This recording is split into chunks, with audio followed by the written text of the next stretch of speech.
সেপাই বলল, রাজার হুকুম, আজ তোমাদের ছুটি। আকাশ বলল, আমি তো রোজ সকাল সকাল উঠি, গাছে পাতায় রং মাখাই, নদীকে দিই ঢেউ। সেপাই বলল, আজ থেকে সব করবে অন্য কেউ। নদী বলল, হুজুর, আমি গরিব লোকের ঘরে, কল্পনা দিই বিনি পয়সায়, কি হবে এরপরে? সেপাই বলল, রাজার আদেশ, খুব যে বুকের পাটা, খাল বিলেরা করবে সে কাজ, তোমারও নাম কাটা।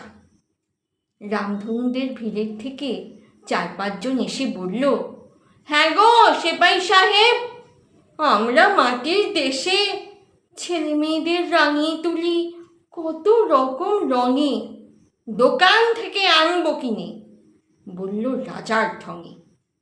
রোদেরা সব দাঁড়িয়েছিল, এসে বলল, সেলাম, আমরাও কি ওদের মতো ছুটির নোটিশ পেলাম?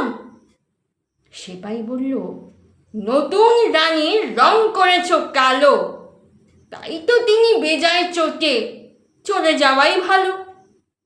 আকাশ, নদী, রামধনু, রোদ চলল দিনের শেষে, এসব যেন সত্যি না হয় সত্যি রাজার দেশে।